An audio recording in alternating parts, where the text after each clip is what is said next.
Hello बच्चों, और क्या हाल चाल है आप सबका? सब बढ़िया, मस्त, बिंदास, झक्कास। चल यार, आज हम लोग केमिकल काइनेटिक्स फिर से स्टार्ट करने वाले हैं। और इससे पहले के लेक्चर में हमने रेट ऑफ रिएक्शन के बारे में जाना और साथ ही साथ factors affecting the rate of reaction, मतलब वो कौन कौन सा फैक्टर है जो रेट ऑफ रिएक्शन को अफेक्ट करते हैं उसके बारे में जाना था। और लास्ट में एक मैंने छोटे से टॉपिक को पढ़ा था, रेट लॉ को। टॉपिक छोटा सा लेकिन बहुत ही इंपॉर्टेंट है। तो चलिए आज हम लोग अपने लेक्चर को पहले रेट लॉ से स्टार्ट करेंगे। हालांकि यार मैंने रेट लॉ को लास्ट लेक्चर में बता दिया था, लेकिन फिर से मैं शॉर्ट में रेट लॉ को इंट्रोड्यूस करवा देता हूँ।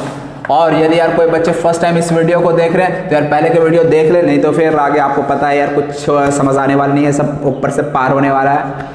रेट लॉ क्या होता है यार, किस तरह से मैंने डिफाइन किया था, याद है आप लोग को? नहीं याद है? क्या होता है? It is experimentally determined expression. Rate law क्या होता है? Experimentally determined expression which relates the rate of reaction with concentration of reactants. मतलब समझ आया? नहीं आया? देखो यार मैं डायरेक्ट एग्जांपल से, मान लो यार हमारे पास कोई जनरल रिएक्शन है, A gives plus B gives C plus D, कोई एक जनरल रिएक्शन है। तो जो रेट लॉ होता है ना, ये एक एक्सपेरिमेंटली डिटरमाइंड एक्सप्रेशन होता है। एक्सपेरिमेंटली मतलब ये हम लोग अपने मन से नहीं लिख सकते, इसके लिए हमें एक्सपेरिमेंट करना पड़ेगा। फिर एक्सपेरिमेंट करने के बाद ही हम रेट लॉ का एक्सप्रेशन लिख सकते हैं, ठीक। और जो रेट लॉ होता है ना, ये रिलेट करता है रेट ऑफ रिएक्शन को विद कॉन्सेंट्रेशन ऑफ रिएक्टेंट से। समझ में नहीं आया? देखिए रेट लॉज होता है ये कॉन्सेंट्रेशन ऑफ रिएक्टेंट क्या ए एंड बी है ना, प्रोडक्ट से नहीं, केवल किससे? रिएक्टेंट से, ए एंड बी से रिलेट करता है। प्रोपोर्शनलिटी साइन हटाते हैं तो यहाँ पे कांस्टेंट आता है, कांस्टेंट को के कहते हैं। अब यहाँ पे ए के पावर और बी के पावर में कोई कांस्टेंट आ जाएगा टर्म, और यहाँ पे जो कांस्टेंट टर्म है उसको मैंने एम और एन से डिनोट कर दिया। ध्यान रखने वाली बात यह है कि यहाँ ए का पावर में उम्मीद मत करना कि ये ए ही आएगा, इसी तरह से बी के पावर में मत उम्मीद करना कि यहाँ बी ही आएगा। ए एंड बी आए ऐसा कोई जरूर हो सकता है यार, आ जाए, हो सकता है, चांस बहुत कम है, लेकिन ऐसा कोई जरूरी नहीं है कि जो m और n लिखे वो a और b के बराबर हो, स्टिक्योमेट्रिक कोएफिशिएंट के बराबर, ऐसा कोई जरूरी नहीं है। ये m और n जो मैं यहाँ लिख रहा हूँ ना, वो एक्सपेरिमेंटली निकाला जाता है। और इस m और n को ही मैं क्या कहता हूँ? m को कहता हूँ order with respect to a, और n को कहता हूँ order with respect to b। अब ये m और n क्या ऑर्डर है, क्या बोलते हैं इसको? ऑर्डर। अब यहाँ पे order with respect to A, and is the order with respect to B। और यहाँ पे यदि मुझे ओवरऑल ऑर्डर कहना हो रिएक्शन का, overall order of the reaction, अभी क्या होता है ऑर्डर को समझेंगे, ठीक है ना? ऑर्डर का मतलब क्या होता है उस चीज को हम लोग फील भी करेंगे। तो अभी बस मैं बता रहा हूँ अभी जस्ट कि ये टर्म्स जो है ना एम एन, ये क्या चीज को जस्ट डिनोट कर रहा है। ओवरऑल ऑर्डर ऑफ रिएक्शन भी एक होता है टर्म, ये m प्लस n हो जाता है। मतलब m है order with respect to a, n है order with respect to b, and m plus n की बात करें तो ये हो जाएगा overall order of the reaction. और यहाँ पे एक टर्म है k क्या होता है? तो k का 3 नाम बताया था यार। कितना नाम? 3 नाम बताया था। फर्स्ट तो रेट कांस्टेंट, या फिर वेलोसिटी कांस्टेंट, या फिर तीसरा नाम बताओ यार, जल्दी से बताओ क्या होता है? Specific rate constant, specific rate constant, ठीक। तो ये 3 नाम था। स्पेसिफिक रेट कांस्टेंट नहीं था, स्पेसिफिक रेट ऑफ रिएक्शन हो जाएगा, ठीक है ना? स्पेसिफिक रेट ऑफ रिएक्शन, ये 3 नाम था, ठीक। तो इस तरह से अब हम लोग को नेक्स्ट जो है ना, यहाँ पे मैं k को एक बार डिफाइन कर देता हूँ, कांस्टेंट, रेट कांस्टेंट या वेलोसिटी कांस्टेंट या स्पेसिफिक रेट ऑफ रिएक्शन, इसको डिफाइन आखिरकार हम किस तरह से कर सकते हैं, ठीक। तो यहाँ पे मैं लिख देता हूँ कि ये k को डिफाइन आखिरकार किस तरह से किया जाता है। तो डेफिनेशन ऑफ k लिख लो यार। और तुम लोग यार ऑलरेडी बता चुके हैं यार इससे पहले भी कि जब भी कोई कांस्टेंट आए तो उसे डिफाइन कैसे करना है। तो यहाँ पे भी एक कांस्टेंट है के डिफाइन करना है। तो तरीका बताए थे कांस्टेंट को डिफाइन करने का कि कांस्टेंट के साइड में जो जो टर्म है सबको 1 बना दो। क्या बोला मैंने? कांस्टेंट के साइड में जो जो टर्म है सबको 1 बना दो। मतलब यदि मैं a का कॉन्सेंट्रेशन b का कॉन्सेंट्रेशन को 1 बना देता हूं, 1 1, तो ऐसे में k इक्वल टू क्या आ जाएगा, या r इक्वल टू क्या आ जाएगा? k आ जाएगा। आ जाएगा कि नहीं आ जाएगा? आ जाएगा ना। यदि r इक्वल टू k आ गया मतलब क्या हो गया कि रेट कांस्टेंट जो है ना, it is equal to the rate of reaction when concentration of both reactants A and B is unity 1। Clear है? मतलब रेट कांस्टेंट को यदि डिफाइन करना हो तो इसको हम लोग सिंपली डिफाइन कर सकते हैं, रेट कांस्टेंट में be defined as the rate of reaction when concentration of each reactant is 1। मतलब ए का भी कॉन्सेंट्रेशन 1 बना दो, बी का भी कॉन्सेंट्रेशन 1 बना दो, 1 का मतलब 1 मोलर बना दो, समझे? तो जब ऐसा कर दिया जाएगा तो के किसके बराबर हो जाएगा? आर के बराबर। तो इस तरह से मैं रेट के को डिफाइन कर सकता हूं, it may be defined as the rate of reaction when concentration of each reactant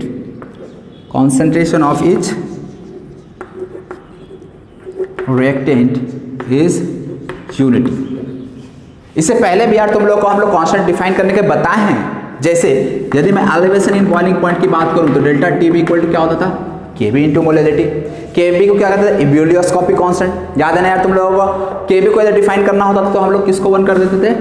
molality को 1 कर देते हैं। और मोलैलिटी को जैसे ही 1 कर देते हैं इसका मतलब क्या हो जाता है? मोलैलिटी 1 का मतलब क्या है? इसका मतलब है 1 mole solute in 1 kg of solvent. तो हम लोग इसको डिफाइन इस तरह से करते थे कि it may be defined as the elevation in boiling point when molality of the solution is 1, और it may be defined as the elevation in boiling point when 1 mole solute is dissolved in 1 kg of solvent. मतलब 1 mole solute को 1 kg solvent में dissolve करते थे। इस तरह से इसके कारण जो elevation in boiling point observe होता था उसे ही हम लोग केबी कहते थे। तो इस तरह से केबी को डिफाइन करते थे। मतलब मैं बताना ये चाह रहा है ना कि किसी भी कांस्टेंट को डिफाइन करने का तरीका सेम है, और आगे भी इस तरह का आपको कांस्टेंट को डिफाइन करना होगा।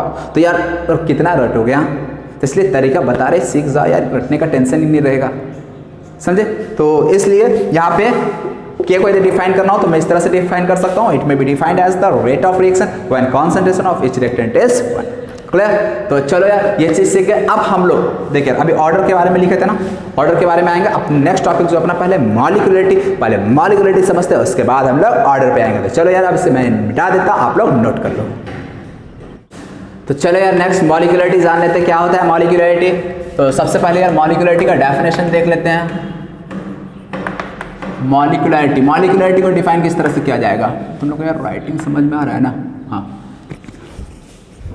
मॉलिक्यूलरिटी क्या होता है? तो देखो यार किसी भी रिएक्शन की मैं बात करूं, जैसे मान लो यार A प्लस बी, कोई हाइपोथेटिकल रिएक्शन ले लिया, A plus B it gives C, ठीक है ऐसा। तो इस रिएक्शन में मॉलिक्यूलरिटी क्या होगा? तो मॉलिक्यूलरिटी सिंपली क्या होता है? Number of reactant species taking part in a chemical reaction. मतलब किसी रिएक्शन में कितने रिएक्टेंट मॉलिक्यूल्स पार्टिसिपेट कर रहे हैं, इसे ही मॉलिक्यूलरिटी कहा जाता है। आया आप समझ में? कितना सिंपल था, कहा ना? बहुत ही सिंपल था यार। तो यहाँ पे मॉलिक्यूलरिटी क्या हो जाएगा? 2। क्यों? 2 ही रिएक्टेंट मॉलिक्यूल्स पार्टिसिपेट कर रहे हैं, A के 1 मॉलिक्यूल, B के 1 मॉलिक्यूल, हो गया यार 2, समझे? तो मैं डिफाइन किस तरह से कर सकता हूँ मॉलिक्यूलरिटी को? It may be defined as the number of reacting species taking part in a chemical reaction, taking part in a elementary reaction। अब यहाँ पे देखो एक टर्म यूज हुआ एलिमेंट्री। एलिमेंट्री का मतलब क्या है यार बच्चों? तो एलिमेंट्री का मतलब क्या होता है? देखो यार कुछ रिएक्शंस ऐसे होते हैं ना जो एक सिंगल स्टेप में हो जाते हैं, मतलब एक ही स्टेप में डायरेक्ट हो जाते हैं, लेकिन कुछ रिएक्शंस ऐसे होते हैं जो मोर देन 1 स्टेप्स में होते हैं। तो ऐसे रिएक्शन को हम लोग कॉम्प्लेक्स रिएक्शन कहते हैं। कौन से रिएक्शन? जो मोर देन 1 स्टेप्स में होते हैं। मान लो यार मैंने एक रिएक्शन लिखा A से B, यदि एक सिंगल स्टेप में हो रहा है तो इस रिएक्शन को हम लोग कौन सा रिएक्शन कह देंगे? एलिमेंट्री रिएक्शन कह देंगे। एलिमेंट्री रिएक्शन लिख लेना यार तुम लोग भी। एलिमेंट्री रिएक्शन क्या होता है? मतलब 1 स्टेप रिएक्शन, मतलब ऐसे रिएक्शन जो एक स्टेप में हो जा रहा है उसे हम लोग एलिमेंट्री रिएक्शन कहा देते हैं, ठीक? नोट कर लेना। और दूसरा हम लोग बोलते हैं कॉम्प्लेक्स रिएक्शन। कॉम्प्लेक्स रिएक्शन क्या हो जाएगा? जिसमें एक से ज़्यादा स्टेप होते हैं उसे हम लोग कॉम्प्लेक्स रिएक्शन कह देंगे, मतलब मल्टी स्टेप रिएक्शन, ठीक है ना? शॉर्ट में मैं लिख दे रहा हूँ मल्टी स्टेप रिएक्शन। तो 1 स्टेप रिएक्शन को एलिमेंट्री रिएक्शन और complex reaction multi step reaction को कहेंगे। क्लियर यहाँ तक? अब मॉलिक्यूलरिटी को देखो, it may be defined as the number of reacting species taking part in an elementary. मतलब कोई एलिमेंट्री रिएक्शन हमारे पास है, उस एलिमेंट्री रिएक्शन में कितने रिएक्टिंग मॉलिक्यूल्स पार्टिसिपेट कर रहे हैं उसे हम कह देंगे मॉलिक्यूलरिटी। और यदि कोई रिएक्शन कॉम्प्लेक्स रिएक्शन है, यदि कोई रिएक्शन कॉम्प्लेक्स रिएक्शन है, तो कॉम्प्लेक्स रिएक्शन में फिर हम क्या बता पाएंगे कि कौन कितना मॉलिक्यूलरिटी होगा? ना, कॉम्प्लेक्स रिएक्शन के लिए हम मॉलिक्यूलरिटी नहीं बता सकते। जैसे मान ले यार हमारे पास कोई एक एग्जांपल है, मैं एक एग्जांपल लिख दे रहा हूँ। मान ले यार हमारे पास कोई एग्जांपल है, जैसे a square 2a + b give c कर देता हूँ। फिर हमको ओवरऑल रिएक्शन ये लिखना है, और c + c गिव्स d कर देता हूँ। ठीक, तो ओवरऑल रिएक्शन यदि मैं लिखूंगा तो देखो तो क्या मिल रहा है हमें? अच्छा, यहाँ पे एक काम करो, d + b कर दो। ओवरऑल रिएक्शन क्या मिलेगा यार हमें? देखो तो 2a + b + c। Overall reaction कैसे लिखते हैं पता है ना? LHS को LHS के साथ ऐड करो, RHS को RHS के साथ ऐड करो, तो मैं पता चल जाएगा ओवरऑल रिएक्शन क्या बनने वाला। तो 2a + b + c, प्रोडक्ट को प्रोडक्ट के साथ c + d + b, जो कट रहा काट दो यार, b + c उड़ गया। तो इस तरह से ओवरऑल रिएक्शन क्या मिला? 2a gives d। अरे यार,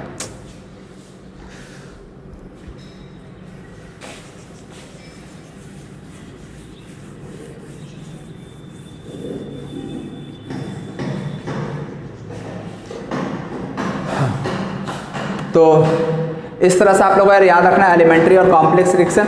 मॉलिक्यूलरिटी डिफाइन हम लोग केवल किसके लिए करते हैं? एलिमेंट्री रिएक्शन के लिए। कॉम्प्लेक्स रिएक्शन के लिए मॉलिक्यूलरिटी डिफाइन नहीं होता। और इसके अलावा कुछ इंपॉर्टेंट पॉइंट्स मॉलिक्यूलरिटी से रिलेटेड जो आपको याद रखनी है। क्या क्या इंपॉर्टेंट पॉइंट्स है मैं यहाँ पे लिख देता हूँ। पॉइंट नंबर 1, देखो किसी रिएक्शन का मॉलिक्यूलरिटी हो सकता है 1 हो, यानी एक ही रिएक्टेंट मॉलिक्यूल पार्टिसिपेट कर रहा हो। किसी रिएक्शन का मॉलिक्यूलरिटी हो सकता है 2 हो, 3 हो। तो मॉलिक्यूलरिटी के बेसिस पे भी रिएक्शन डिफरेंट टाइप्स के हो सकते हैं। रिएक्शन यूनिमॉलिक्यूलर हो सकते हैं, बाई मॉलिक्यूलर हो सकता है, ट्राई मॉलिक्यूलर हो सकते हैं, ऐसा।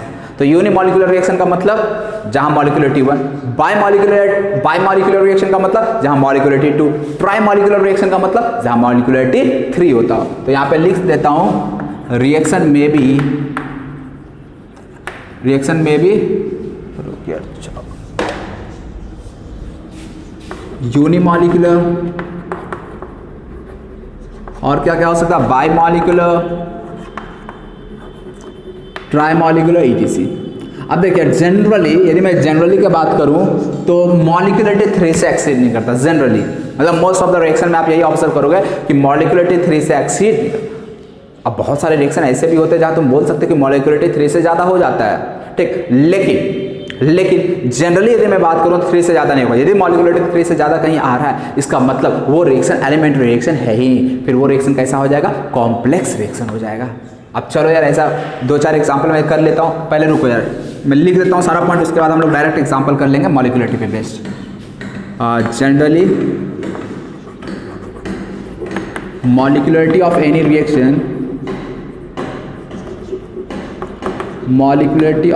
Reaction, does not exceed 3। ठीक है ना, 3 को एक्सेड नहीं करेगा। और क्या क्या पॉइंट इंपॉर्टेंट है? मॉलिक्यूलरिटी कभी भी फ्रैक्शन में नहीं हो सकता, याद रखना यार। मान लो यार हम सिंपल से एक रिएक्शन दिया H2 + O2, इट गिव्स, मान लो यार ऐसा reaction H2 + ½ O2 gives H2O। इस रिएक्शन का मैंने पूछ दिया मॉलिक्यूलरिटी क्या होगा, क्या बोलोगे यार मॉलिक्यूलरिटी? हाँ, तो यहाँ पे H2 के 1 मॉलिक्यूल, O2 के ½ मॉलिक्यूल, तो यहाँ पे 1.5 मॉलिक्यूल्स हो गए रिएक्टेंट स्पीसीज के। तो क्या मैं आंसर मॉलिक्यूलरिटी 1.5 बोलूंगा? नहीं, याद रखना मॉलिक्यूलरिटी फ्रैक्शन में नहीं हो सकता। हमेशा मॉलिक्यूलर एक होल नंबर होगा। होल नंबर कहे तो 1 हो सकता, 2 हो सकता, 3 हो सकता, ऐसा। तो अब इसका रिएक्शन का मॉलिक्यूलरिटी मैं क्या लिखूंगा? तो क्या कर सकते हैं, इस रिएक्शन को मैं ऐसा लिख सकता हूँ 2 से मल्टीप्लाई करके, 2 1 2। और अब बताया यार मॉलिक्यूलरिटी क्या हो गया इस रिएक्शन का? अब मॉलिक्यूलरिटी हो गया इस रिएक्शन का 3। समझ में आया? तो इसलिए मॉलिक्यूलरिटी 0 तो हो ही नहीं सकता यार। मॉलिक्यूलरिटी 0 का मतलब क्या होता है? एक भी रिएक्टिंग स्पीसीज पार्टिसिपेट नहीं कर रहा है, और एक भी रिएक्टिंग स्पीसीज पार्टिसिपेट, तो रिएक्शन का आएगा। तो इसीलिए मॉलिक्यूलरिटी 0 तो नहीं हो सकता, नेगेटिव में हो सकता है क्या? सोचो जरा, नेगेटिव का मतलब रिएक्टिंग स्पीसीज नेगेटिव में कोई मतलब ही नहीं बनता यार। तो निगेटिव नहीं हो सकता, जीरो नहीं हो सकता, फ्रैक्शन में भी नहीं हो सकता। मॉलिक्युलरिटी हमेशा होगा तो होल नंबर में होगा। तो इस चीज़ को नोट करके मैं लिख दे रहा हूँ, मॉलिक्युलरिटी कैन नेवर बी इन और कैन नॉट बी निगेटिव नहीं हो सकता, जीरो भी नहीं हो सकता और फ्रैक्शन में भी नहीं हो सकता। ठीक है, molecularity can not be negative, zero और फ्रैक्शन, ये सब मॉलिक्युलरिटी कभी वैल्यू नहीं ले सकता, उसको मिटा देता मैं।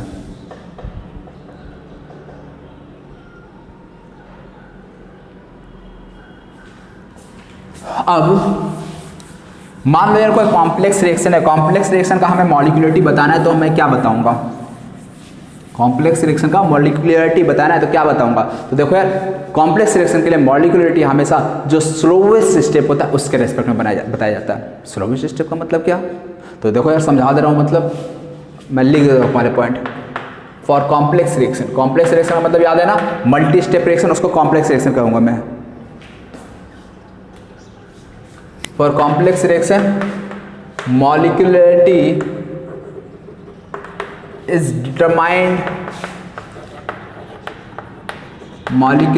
determined with respect to the slowest step। और यहाँ पे एक इंपॉर्टेंट टर्म है आएगा, स्लोवेस्ट स्टेप। स्लोवेस्ट स्टेप को RDS कहा जाता है। अब यहाँ पे एक नया टर्म आया RDS, इसको हम लोग फुल फॉर्म कहते हैं रेट डिटरमाइनिंग स्टेप, जो कि फिजिकल केमिस्ट्री में तो कम लेकिन ऑर्गेनिक केमिस्ट्री में बहुत यूज होता है।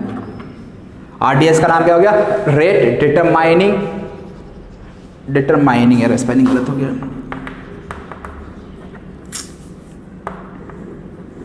Rate determining step RDS। तो इस तरह से कॉम्प्लेक्स रिएक्शन का मॉलिक्युलरिटी जो होता है वो स्लोवेस्ट स्टेप या RDS के रेस्पेक्ट में। अब ये स्लोवेस्ट स्टेप का क्या मतलब है, तो इस चीज़ को समझाता हूँ। मान लिया कोई रिएक्शन हो रहा है तो कोई जरूरी नहीं है, रुको आप लोग ये नोट कर लो, ठीक है ना, इसको नोट कर लो, मैं मिटा देता हूँ। और यहाँ पे मैं एग्जांपल, तो जो इंपॉर्टेंट पॉइंट्स था ना मॉलिक्युलरिटी से रिलेटेड, वो यही सब पॉइंट, आपको ये सब पॉइंट याद रखना है मॉलिक्युलरिटी से रिलेटेड। ठीक है, तो मैं इसको मिटा देता हूँ फिर समझाता हूँ रिएक्शन। तो देखो यार पहले कुछ एग्जाम्पल देख लेते हैं मॉलिक्युलरिटी पे बेस्ड। हमारे पास मान लो कोई रिएक्शन है NH4NO2, it gives N2 + 2H2। इस रिएक्शन का पहले देख लेना यार रिएक्शन बैलेंस है या नहीं है। उसके बाद ये रिएक्शन देखो और बताओ मॉलिक्युलरिटी क्या होगा इसका। तो रिएक्शन बैलेंस है कि नहीं, 2 नाइट्रोजन, हाइड्रोजन 4, ऑक्सीजन 2 बैलेंस है। इस रिएक्शन का मॉलिक्युलरिटी क्या बोलूंगा 1। इस रिएक्शन का यदि मॉलिक्युलरिटी 1 है तो ये किस तरह का रिएक्शन हो गया, यूनिमॉलिक्युलर रिएक्शन। किस तरह का रिएक्शन हो गया, यूनिमॉलिक्युलर रिएक्शन। इसी तरह से मान लो यार 2HI के स्वाट H2 + I2, ये रिएक्शन क्या हो जाएगा, by molecular reaction. By molecular क्यों, मॉलिक्युलरिटी क्या दिख रहा है यार इस रिएक्शन का बताओ, 2HI, मॉलिक्युलरिटी क्या हो गया 2, इसलिए क्या हो गया बाई मॉलिक्युलर रिएक्शन। इसी तरह से 2NO + O2, it gives 2NO2, reaction balance है। हाँ, 2NO + O2, ये रिएक्शन क्या हो जाएगा, try molecular reaction. Try molecular क्यों हुआ यार देख लो, ट्राई मॉलिक्युलर रिएक्शन। ठीक है, ट्राई मॉलिक्युलर रिएक्शन क्यों कर रहे हैं, क्योंकि इसका मॉलिक्युलरिटी 2 + 1 3 है इसलिए। ठीक, तो मॉलिक्युलरिटी किस तरह से चेक करते हैं, बहुत ही सिंपल है। अब ये सब तो एलिमेंट्री रिएक्शन है, ये सब क्या है, एलिमेंट्री रिएक्शन। एलिमेंट्री का मतलब क्या होता है कि ये सब रिएक्शन एक ही स्टेप में हो रहे हैं, डायरेक्ट यहाँ से यहाँ बन रहा है, इसमें कोई भी इंटरमीडिएट स्टेप का फॉर्मेशन नहीं हो रहा है। ठीक, अब बहुत सारे रिएक्शन ऐसे भी होते हैं जो एक स्टेप में नहीं होते, मतलब पहले ये कुछ और बनाया, फिर वो फिर कुछ और बनाया, फिर वो कुछ और बनाया, फिर फाइनली वो फाइनल प्रोडक्ट बनता है। तो ऐसे रिएक्शन को हम लोग कॉम्प्लेक्स रिएक्शन कहते हैं। तो फिलहाल ये सब क्या रिएक्शन कैसा था, एलिमेंट्री रिएक्शन था। अब मैं एक कॉम्प्लेक्स रिएक्शन का एग्जांपल लेता हूं और उसका मॉलिक्युलरिटी को किस तरह से डिसाइड करेगा वो बताता। अब देखो यार एक कॉम्प्लेक्स रिएक्शन ले लेता हूं मैं, A से B, एक रिएक्शन है A से B जा रहा है। अब ये क्या हो रहा है, एक स्टेप में ये रिएक्शन नहीं हो रहा है। मान लो ये रिएक्शन कुछ इस तरह से हुआ, A से पहले 2C गया, फिर 2C से बना 3D और फिर 3D से हमें मिल गया B। अब यदि इसको हम लोग ऐड करेंगे इस रिएक्शन को, तो रिएक्शन को देखो ऐड करेंगे तो ये क्या बना देगा, A gives B, बाकी 2C 3D उड़ जाएगा। तो इस तरह से यहाँ पे हम क्या देख रहे हैं, ये जो रिएक्शन था ए से बी, ये कॉम्प्लेक्स रिएक्शन है। कैसा रिएक्शन है? Complex reaction. क्यों कॉम्प्लेक्स है? क्योंकि ये रिएक्शन एक से ज्यादा स्टेप में हो रहा है। अब यदि एक से ज्यादा स्टेप में हो रहा है तो इस तीनों का रिएक्शन जो होगा ना, रेट ऑफ रिएक्शन, वो अलग अलग होगा। क्या होगा? अलग अलग होगा। मतलब इसमें से कोई फास्ट स्टेप होगा, कोई स्लो स्टेप होगा। तो यहाँ पे इंपॉर्टेंट है, जो स्टेप स्लोएस्ट स्टेप होगा उसे हम लोग नाम देते हैं RDS। मान लो यार ये 2C से 3D जो बन रहा है, ये वाला स्टेप RDS है। RDS का मतलब क्या है? ये स्टेप सबसे स्लोएस्ट है, यानी सबसे स्लो बढ़ रहा है ये वाला स्टेप। ये रिएक्शन सबसे आराम से हो रहा है। तो जो स्टेप RDS होता है वही कहलाता है उस रिएक्शन का RDS, rate determining step. Slowest step is the RDS। मैं यहाँ पे नोट करके लिख रहा हूँ और देख लिया ये वाला पॉइंट जो मैं लिख रहा हूँ ना, slowest step is the RDS। RDS का मतलब क्या है? तो रेट डिटरमाइनिंग स्टेप। तो जो रिएक्शन स्लोवेस्ट स्टेप होगा उसको हम लोग रेट डिटरमाइनिंग स्टेप। तो मॉलिक्यूलरिटी समझ लिया हम लोग। अब मॉलिक्यूलरिटी समझने के बाद अब हम लोग समझेंगे ऑर्डर। तो हेडिंग डाल दो यार जल्दी से, ऑर्डर ऑफ रिएक्शन। ऑर्डर क्या होता है? तो सबसे पहले यार किसी रिएक्शन के लिए मान लो हमारे पास कोई एक जनरल रिएक्शन है, A gives BB gives CC plus GD। ये कोई एक जनरल रिएक्शन है, इसके लिए मुझे रेट लॉ एक्सप्रेशन लिखना है। तो रेट लॉ एक्सप्रेशन क्या लिखेंगे? रेट लॉ एक्सप्रेशन बताया ना क्या लिखते हैं? रेट कांस्टेंट के in terms of rate law expression, जो ऑलवेज याद रखिएगा, रेट लॉ एक्सप्रेशन जो है वो always in terms of reactant लिखा जाता है। किसके टर्म में? इन टर्म्स ऑफ रिएक्टेंट लिखा जाता है। तो यहां से rate equal to K into concentration of A to the power A, concentration of B to the power B हो जाएगा। क्लियर है? याद है? गलती हो गई ना यार, यहाँ A और B नहीं लिखना है ना, बताया था ना तुम लोगों को यार। A एंड B आए ऐसा कोई जरूरी नहीं है। यहाँ पे जो कांस्टेंट आता है ये समथिंग एल्स आ सकता है, ठीक। और ये M और N का वैल्यू हम लोग कैसे पता करते हैं? एक्सपेरिमेंटली। बहुत इंपॉर्टेंट है। और इसी M और N को हमने क्या नाम दिया था? ऑर्डर ऑफ द रिएक्शन नाम दिया था। तो इस तरह से यदि हमें ऑर्डर को डिफाइन करना हो तो ऑर्डर को मैं किस तरह से डिफाइन कर सकता हूँ? तो देखो ये जब M और N है तो यहाँ पे ऑर्डर जो होता है ना, वो ऑर्डर हो जाएगा M प्लस N। यानी इस रिएक्शन के लिए मैं बात करूं कि इस रिएक्शन का ऑर्डर क्या है, तो मैं ऑर्डर क्या बोलूंगा? M प्लस N है। समझ में? अब इसी चीज को डिफाइन करना हो तो मैं कैसे डिफाइन कर सकता हूं? तो it may be defined as the power of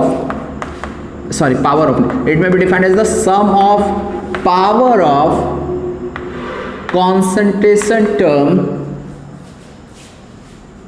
it may be defined as the sum of power of concentration terms in rate law expression।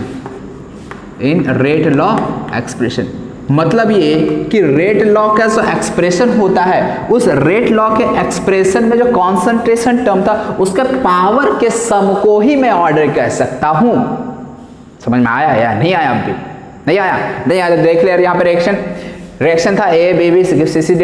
Rate law expression हमने लिखा K A to the power M B to the power N। तो order क्या है actually? M plus N। और ये M plus N क्या है? हाँ क्या है? Sum of power of concentration term in the rate law expression. मतलब ये रेट लॉ एक्सप्रेशन में कॉन्सेंट्रेशन टर्म का जो पावर है उसी के सम को मैं क्या कह दूंगा? ऑर्डर कह दूंगा। क्लियर है? समझ में आ रहा है ना ऑर्डर क्या होता है? तो चलिए यार, उम्मीद है यार तुम लोग को समझ में आ रहा होगा अच्छे से। तो ये हो गया ऑर्डर। अब यहाँ पर रिएक्टेंट कितने थे? 2 रिएक्टेंट थे, A एंड B। तो ऑर्डर भी जो है, ये जो मैंने M प्लस N लिखा ना, ये ओवरऑल ऑर्डर है, मतलब इस रिएक्शन का ऑर्डर है। लेकिन यहाँ पे मैं A और B के लिए इंडिविजुअली, उसके लिए पर्टिकुलरली भी मैं ऑर्डर डिफाइन कर सकता हूँ। मतलब यदि मैं order with respect to A बात करूँ इसी रिएक्शन में, order with respect to A, तो ये क्या हो जाएगा? M। और order with respect to B बोला जाए तो क्या हो जाएगा? N। ये चीज समझ में आ रहा है? Order with respect to A हो गया M और order with respect to B हो गया N। क्लियर है यहां तक? अब यहां पे आप समझना, यहाँ M और N का मतलब क्या, इस चीज को हम थोड़ा फील करना चाहते हैं। मतलब यार मजा नहीं आया, ऑर्डर क्या होता है यार कुछ समझ नहीं आया, बस यार सब लिख दिए छाप लिए ऐसा ही चल रहा है, लेकिन फेल नहीं हो पा रहा है। तो चलिए थोड़ा अब हम लोग फेल करते हैं कि ऑर्डर का मतलब क्या होता है, इसको इमेजिन हम कैसे करेंगे। ठीक, तो चलो यार समझते ऑर्डर का मतलब क्या होता है। मान लो किसी रिएक्शन में ऑर्डर M का जो वैल्यू है वो 1 है, या मैं इसको बहुत ही सिंपल रिएक्शन से समझाऊंगा तुम लोग को। ये चीज़ तुम लोग नोट कर लेना यार, इसे मैं मिटा दे रहा, ठीक है, इसे मैं मिटा दे रहा। अब हम लोग एक सिंपल सा रिएक्शन लेंगे जिसमें एक ही रिएक्टेंट्स होगा ओनली। कितना रिएक्टेंट होगा? एक ही रिएक्टेंट्स होगा। तो मान लो यार ए इट गिव्स बी। यदि मैं इसका रेट लॉ एक्सप्रेशन लिखूंगा तो के ए टू द पावर क्या ए लिखूंगा ना, अब गलती नहीं करना। अब ए का कोफिशिएंट ए है तो यहाँ ए आए ऐसा कोई जरूरी नहीं है। वो यार इक्विलिब्रियम कांस्टेंट में जब पढ़ते थे तो वहाँ पे जो हम लोग आयनिक कांस्टेंट लिखते थे इक्विलिब्रियम कांस्टेंट के, उसमें आता था यार कोफिशिएंट पावर में। यहाँ पे पावर में नहीं आएगा, यहाँ पे पावर में समथिंग एल्स आएगा। और ये वैल्यू जो m या जो भी n आता है ये कैसे पता करेंगे? तो ये एक्सपेरिमेंटली पता चलता है। हम अपने इस तरफ से नहीं कुछ कह सकते, कुछ नहीं कर सकते हैं, एक्सपेरिमेंट करेंगे। फिर एक्सपेरिमेंट कैसे, वो भी अभी हम क्वेश्चन भी करवाएंगे तो तुम लोग को और अच्छे से फील हो जाएगा। जब क्वेश्चन करवाएंगे तो सब कुछ क्लियर हो जाएगा। अच्छा ऑर्डर का मतलब ये होता है, अभी बस समझने की कोशिश करो। अभी देखो यार फील हो जाएगा तुम लोग ऑर्डर का मतलब क्या होता है। मान लो कॉन्सेंट्रेशन ऑफ ए को m का वैल्यू मैंने मान लिया यहाँ पे 1, m का वैल्यू क्या मैंने मान लिया 1 मान लिया, ठीक।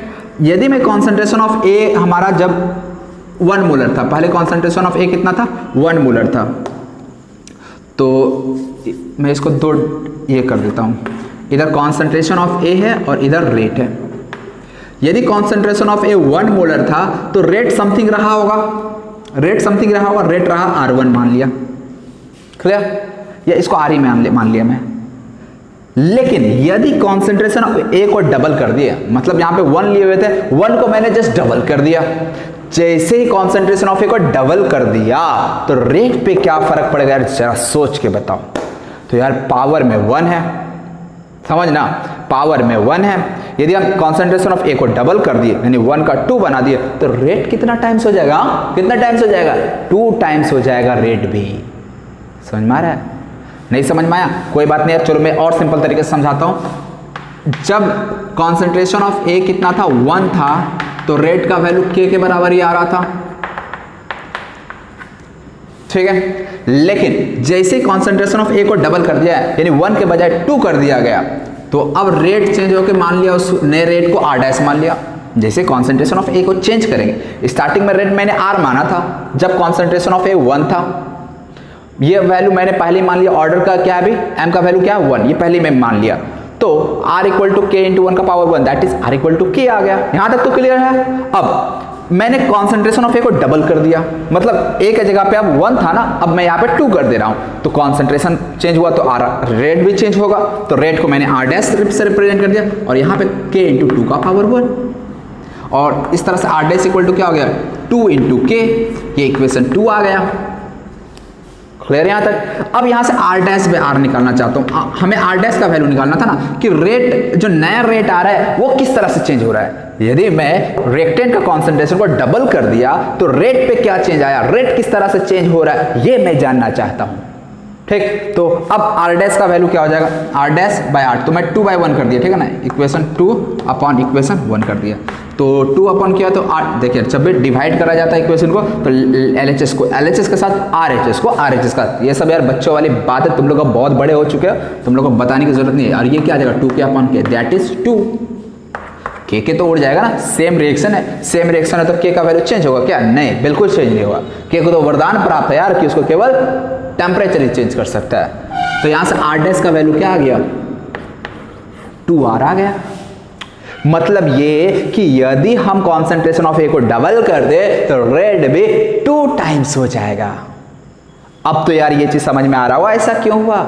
मान ले यार मैं रेट को 4 टाइम्स कर दिया, ठीक है ना, रेट को मैं 4 टाइम्स कर दिया, मतलब कॉन्सेंट्रेशन ऑफ ए 1 था और अब मैंने 4 कर दिया। तो चेक करना चाहते हैं यार रेट पे अब क्या इफेक्ट पड़ेगा, हम ये चेक करना चाहते हैं। कोई बात नहीं यार, तुरंत चेक करके हम बताते हैं। देखिए तुम लोग यहाँ से भी कर सकते हो, रेट पहले 1 था तो जब 1 था तो R को R मान लिया, लेकिन जैसे कॉन्सेंट्रेशन ऑफ ए को 4 टाइम्स कर देंगे, 1 की जगह पे 4 कर देते हैं, तो जैसे यहाँ पे ए की जगह 1 की जगह 4 कर देंगे तो यह क्या हो जाएगा 4 का पावर 1 4, मतलब रेट जस्ट 4 टाइम्स हो चुका है। मतलब कॉन्सेंट्रेशन को हम 4 टाइम्स करेंगे तो रेट भी 4 टाइम्स हो जाएगा। नहीं समझ में आया? चलो यार कोई बात नहीं समझ में आया, कोई बात नहीं यार, तुम लोग इधर देख और अच्छे समझ में आ जाएगा। स्टार्टिंग में जब ए का वैल्यू 1 था तो 1 का पावर 1 लिखेंगे that is rate equal to K, equation 1 मान लो इसको। अब रेट को हमने 4 टाइम्स कर दिया तो रेट, अब नया रेट जो है उसको R' से रिप्रेजेंट कर रहा हूं मैं, और अब नया रेट को यहाँ पे 4 इंटू 1 लिखूंगा मैं। 1 क्यों लिख रहा हूं? क्योंकि मैंने पहले ही मान लिया ऑर्डर क्या है, 1 है। ऑर्डर क्या है, 1 है इस रिएक्शन का विथ रेस्पेक्ट टू ए। तो R डैश बाय R का वैल्यू क्या हो गया, 4K, 4K upon K that is 4। मतलब R डैश क्या आ गया, 4R आ गया। समझ में आ रहा है? तो इस तरह से जब यहां पे ऑर्डर हम लोग 1 रखे हुए हैं तो क्या ऑब्जर्व कर रहे हैं, ऑब्जर्व ये कर रहे हैं कि कॉन्सेंट्रेशन ऑफ ए को तुम जितना टाइम्स करोगे ना, रेट उतना टाइम्स तुम्हें मिल जाएगा। कॉन्सेंट्रेशन ऑफ ए को मैंने डबल किया, रेट भी डबल हो गया। क्यों? यहां पे जस्ट सोचो, थिंक करो, 2 का पावर 1, मतलब यहाँ पे कॉन्सेंट्रेशन ए को 1 से 2 किए तो ये भी 2 टाइम्स हो जाएगा क्योंकि पावर में 1 लगा हुआ है। यदि मैं 3 टाइम्स करता, मान लो कि कॉन्सेंट्रेशन ऑफ ए को मैंने ट्रिपल कर दिया, यदि ट्रिपल कर दूंगा तो रेट पे भी क्या फर्क पड़ेगा, 3 टाइम्स हो जाएगा क्योंकि 3 का पावर 1। समझ रहे हो? इसी तरह से मान लो मैं कॉन्सेंट्रेशन ऑफ ए को 4 टाइम्स कर दिया, रेट भी 4 टाइम्स हो जाएगा। मतलब ये कि यदि एक कॉन्सेंट्रेशन को हम जितना टाइम्स चेंज करेंगे, रेट भी उतना ही टाइम्स हो जाएगा। समझ में? तो अब इससे एक आइडिया मिलेगा तुम्हें कि यदि किसी रिएक्शन में ऑर्डर 1 दिया गया है, इसका मतलब ये आपको समझना है कि ऑर्डर 1, इसका मतलब मैं कॉन्सेंट्रेशन को जितना टाइम्स करूंगा, रेट ऑफ रिएक्शन भी उतना टाइम्स हो जाएगा। समझ में आ रहा है क्या करना है अपने को? क्लियर है? यदि ऑर्डर 1 है तब कुछ और है, तब नहीं बोलूंगा मैं। यदि ऑर्डर 1 है तो मैं बिल्कुल बोलूंगा कि कॉन्सेंट्रेशन को 2 टाइम्स, आग बंद कर गया, रेट भी 2 टाइम्स हो जाएगा। कॉन्सेंट्रेशन को ट्रिपल कर दिया मैंने, रेट भी ट्रिपल हो जाएगा। मैंने कॉन्सेंट्रेशन को 5 टाइम्स कर दिया, रेट भी 5 टाइम्स हो जाएगा। बिल्कुल यार, आग बंद करके बोल सकते हैं, ठीक। लेकिन अब मान लो मैं यहाँ पे ऑर्डर 1 के बजाय कुछ और ले लेता हूँ, जैसे 2 ले लेता हूँ, ठीक। अब थोड़ा सा सोच के अब तुम लोग बताओगे, एक तो मैंने बता दिया, अब तुम लोग को सोचकर बताना है। ये सब मैं केवल समझाने के लिए बता रहा हूँ, ठीक है ना, तो लिखने की जरूरत नहीं, फिर भी जरूरत लगे तो आप लोग साइड में कहीं नोट कर लेना, ठीक है ना। फिर में नोट करने की जरूरत नहीं, जस्ट समझाने के लिए बता रहा था। अब हम लोग सेम रिएक्शन लेते हैं, लेकिन ऑर्डर को मैं कर दूंगा 2, ठीक। यानी रेट इक्वल टू क्या हो जाए, K इंटू ए का पावर 2। यानी हम यहाँ ऑर्डर क्या मान चुके, 2 मान चुके। अब तुम लोग बताओ, कॉन्सेंट्रेशन ऑफ ए को मैंने डबल कर दिया, क्या कर दिया, कॉन्सेंट्रेशन ऑफ ए को डबल कर दिया। यदि कॉन्सेंट्रेशन ऑफ ए को डबल कर दिए तो रेट पे क्या फर्क पड़ेगा, थोड़ा सा यार खुद से सोचो, ठीक है ना। अब मैंने बताऊंगा, थोड़ा खुद से सोचो और फिर बताओ यार रेट पे क्या फर्क पड़ेगा यदि कॉन्सेंट्रेशन ऑफ ए को डबल कर दिए तो देखो यार, यदि मान लो मैं कॉन्सेंट्रेशन ऑफ ए को डबल कर दिया तो रेट तो चेंज हो, R डैश हो जाएगा K इंटू, अब कॉन्सेंट्रेशन कितना हो जाएगा, 2 टाइम्स कॉन्सेंट्रेशन ऑफ ए मैंने बोला, इसका डबल कर दिया। यदि कॉन्सेंट्रेशन ऑफ ए डबल कर दिए तो ये 4 इंटू ए का स्क्वायर हो जाएगा। और इस तरह से R डैश इक्वल टू मैं क्या, 4 इंटू K इंटू ए स्क्वायर को मैं क्या लिख सकता हूँ, R लिख सकता हूँ। मतलब क्या देख रहा है, जो न्यू रेट है ना वो इनिशियल रेट के 4 टाइम्स हो जा रहा है। मतलब यदि रेट को, इनिशियल कॉन्सेंट्रेशन को डबल कर रहे हैं तो रेट यहाँ पे 4 टाइम्स हो जा रहा है। इसी तरह से मान लो मैं कॉन्सेंट्रेशन ऑफ ए को 3 टाइम्स कर देता, देखो यार इस चीज़ को मैं उस तरह से ही बना सकता था, जैसे इससे पहले मैं बच्चों की तरह बताया था ना, फिर से मैं बच्चों की तरह बता दे रहा हूँ। Rate equal to K into concentration of A, अब मैंने यहाँ ए स्क्वायर, सॉरी ऑर्डर 2 माने हुए ना, अब मैं कॉन्सेंट्रेशन ऑफ ए को डबल कर दिया तो ये इतना हो जाएगा। तो R डैश का वैल्यू कितना हो गया, K इंटू 4 इंटू ए का स्क्वायर, ये इक्वेशन 2 हो गया, ये इक्वेशन 1 हो गया। इक्वेशन 2 अपॉन इक्वेशन 1 करो तो R dash upon R equal to क्या मिल जाएगा, देखो यार सब कट जाएगा, केवल बच जाएगा 4, मतलब R dash equal to 4R हो जाएगा। तो इसलिए यार तुम लोग ये मत बोलना यार ये सर कौन सा तरीके से कर दिया, सेम तरीका दोनों, ठीक है ना। इस तरह से अब समझ तो तुम लोग को रहेगा ना, मेन ये सब अब तुम लोग खुद से करने आना चाहिए, क्लियर। तो यहाँ से R डैश क्या आ गया, 4R, मतलब कि यदि कॉन्सेंट्रेशन ऑफ ए को डबल करते हैं तो इससे रेट क्या हो जा रहा, 4 टाइम्स हो जा रहा, 4 टाइम्स हो जा रहा है। और इसी तरह से मान लो कॉन्सेंट्रेशन ऑफ ए को यदि 3 टाइम्स कर दिया जाए तो रेट पे क्या फर्क पड़ेगा, जरा सोचो। कॉन्सेंट्रेशन ऑफ ए को 3 टाइम्स कर दिया गया तो देखो यार क्या हो जाएगा। यदि मैं पहले हमारे पास ये था, अब मैंने कॉन्सेंट्रेशन ऑफ ए को 3 टाइम्स कर दिया, कॉन्सेंट्रेशन ऑफ ए को मैंने कितना कर दिया, 3 टाइम्स कर दिया। तो अब R डैश का वैल्यू कितना हो गया, K इंटू 9 इंटू ए का स्क्वायर, और K इंटू ए का स्क्वायर को मैं क्या लिख सकता हूँ, R लिख सकता हूँ। मतलब अब फाइनल रेट 9 टाइम्स हो गया इनिशियल रेट का। इसका मतलब क्या हो रहा है कि यदि मैं रिएक्शन को डबल करूंगा तो रेट 4 टाइम्स हो जाएगा, यदि मैं कॉन्सेंट्रेशन को 3 टाइम्स करूंगा तो रेट 9 टाइम्स हो जाएगा, और यदि मैं कॉन्सेंट्रेशन को 4 टाइम्स करूंगा तो रेट क्या होगा बताओ यार। अब तो समझ में आ रहा होगा ना तुम लोग को। यदि मैं कॉन्सेंट्रेशन को 4 टाइम्स कर दिया तो रेट 16 टाइम्स हो जाएगा। मतलब यहां पे पावर 2 है ना, 4 का स्क्वायर 16, तो 16 टाइम्स हो जाएगा रेट, फाइनल रेट। तो अब समझ में आ रहा है ऑर्डर से हमें क्या आइडिया मिलता है। ऑर्डर से हमें सिंपली यही आइडिया मिल रहा है कि अच्छा यदि ऑर्डर 2 है, इसका मतलब कॉन्सेंट्रेशन को जितना लेंगे उसके स्क्वायर के फॉर्म में रेट में चेंजेस आएंगे। 2 टाइम्स यदि हम कॉन्सेंट्रेशन को डबल करेंगे तो रेट 4 टाइम्स हो जाएगा, यदि मैं कॉन्सेंट्रेशन को 3 टाइम्स तो रेट 9 टाइम्स हो जाएगा, यदि कॉन्सेंट्रेशन को 4 टाइम्स रेट 16 टाइम्स हो जाएगा। लेकिन कब? जब ऑर्डर 2 रहेगा। लेकिन जब ऑर्डर 1 रहेगा तो ऐसे केस में मैं क्या बोलूंगा, यदि ऑर्डर 1 है तो ऐसे केस में जितना कॉन्सेंट्रेशन को जितना टाइम्स करेंगे रेट भी उतना ही टाइम्स हो जाएगा। समझ में आया? एक केस इसमें और पॉसिबल होता है। मान लो सेम रिएक्शन के लिए मैं मान लेता हूं कि यहां पे ऑर्डर जो है ना रिएक्शन का वो 0 है। ऑर्डर क्या मान लिया बच्चों, बता 0।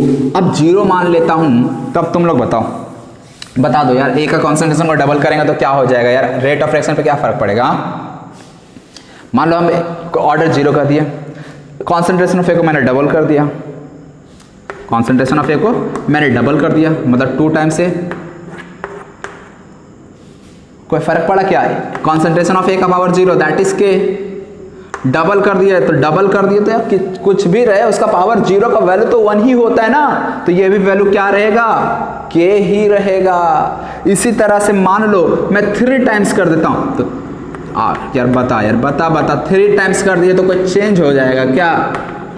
3a का पावर भी 0, वो भी तो 1 होगा। मतलब यार रेट तो हमेशा k के बराबर ही आएगा यदि ऑर्डर 0 रहे। इसका मतलब आइडिया क्या मिल गया? नहीं, मान लो यार दिया है कि किसी रिएक्शन का ऑर्डर 0 है, इसका मतलब क्या है कि यदि तुम रिएक्टेंट का कॉन्सेंट्रेशन को चेंज कर रहे हो ना और तुम उम्मीद करो रेट ऑफ रिएक्शन हमारा चेंज हो जाएगा, ऐसा होने वाला नहीं है। समझ में आ रहा है क्यों नहीं है? कि रेट लॉ एक्सप्रेशन, ये रेट लॉ एक्सप्रेशन है, यहां से देख सकते हो यदि ऑर्डर 0 आ गया तो तुम कॉन्सेंट्रेशन ऑफ ए को जितना करना है कर ले, रेट ऑफ रिएक्शन में फर्क ही नहीं पड़ेगा।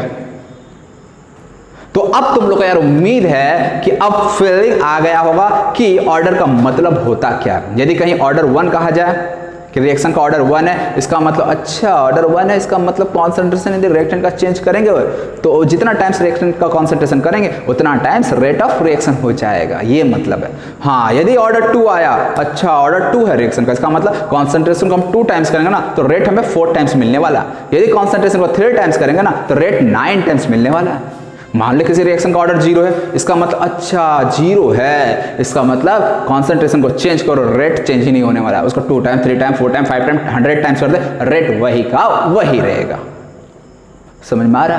अब तो यार फीलिंग आ गया होगा। हाँ आ गया। इंपॉर्टेंट पॉइंट जो आपको याद रखना है ऑर्डर के बारे में वो ये कि ऑर्डर जो है, जैसा कि मैंने मॉलिक्यूलरिटी में बताया था, ऑर्डर में जस्ट उल्टा होता है।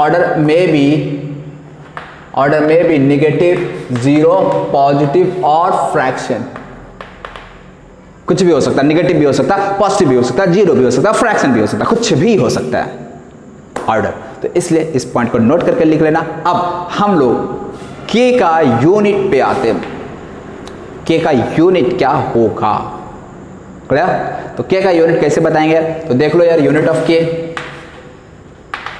ऑफ के, मान ले हमारे पास कोई nth ऑर्डर रिएक्शन है, nth order reaction, for nth order reaction. अब nth ऑर्डर रिएक्शन का मतलब समझ रहे हो? मान लो हमारे पास कोई एक सिंपल सा रिएक्शन है ए से बी। अब यार देखिए ये स्मॉल ए से कोई फर्क नहीं पड़ता है, स्मॉल ए से ए बी बना रहा है, ठीक है। अब यदि nth ऑर्डर रिएक्शन है तो k equal to r equal to क्या लिखेंगे? k a to the power कितना लिखेंगे? अब ये n दिया है ना, ये ओवरऑल ऑर्डर है। ओवरऑल मान लो एक से ज़्यादा भी रहता तो ठीक है ना, ये ओवरऑल दे दिया गया n। तो k का यूनिट हमें बताना है। k का यूनिट क्या हो जाएगा? रेट अपॉन a का पावर n। तो कांस्टेंट होगा, n का वैल्यू 0, 1, 2, 3, -1, -2 या कुछ फ्रैक्शन में हो सकता है। तो k का यूनिट कैसे निकालेंगे? तो देखो यार, k का यूनिट ये क्या, ऊपर वाला क्या है? r। r कहते हैं रेट, और रेट का यूनिट क्या होता है? रेट का यूनिट क्या होता है? तो रेट का यूनिट होता है, याद है यार तुम लोग को, रेट इक्वल टू क्या होता है, change in concentration upon change in time. Concentration का चेंज का यूनिट मोलैरिटी, और चेंज इन टाइम का टाइम या फिर सेकंड लिख देता, ठीक है ना। यहाँ पे मैं टाइम ही लिखता हूँ, एक हाँ टाइम ही लिखता हूँ, मतलब इसको मैं मोलैरिटी इंटू टाइम इनवर्स लिख देता हूँ। क्लियर यहाँ तक। तो इस तरह से रेट की जगह पे मैं लिखूंगा मोलैरिटी इंटू टाइम इनवर्स, और डिवाइडेड बाय में क्या आएगा, concentration of A to the power n. Concentration of A का है तो अगेन मोलैरिटी, कॉन्सेंट्रेशन मोलैरिटी होगा ना, इसका पावर में क्या आ रहा है एन, और यहाँ पे मोलैरिटी का पावर क्या है 1, तो के का यूनिट क्या आ गया मोलैरिटी इंटू 1 माइनस एन, और टाइम का पावर क्या आ जाएगा, टाइम का पावर -1। तो इस तरह से के जो है ना, K equal to molarity 1 minus n, time का पावर -1 हो गया। अब इसको हम लोग यार कहेंगे, आप लोगों को मोलैरिटी क्या होता है, मोलैरिटी क्या होता है, मोल पर लीटर, मोलैरिटी N/V होता है ना, तो N/V का मतलब क्या, मोल्स पर लीटर, तो हम लोग मोलैरिटी को मोल्स पर लीटर, और इधर में क्या है 1 माइनस एन, और यहाँ पे क्या है time inverse, time inverse. Clear.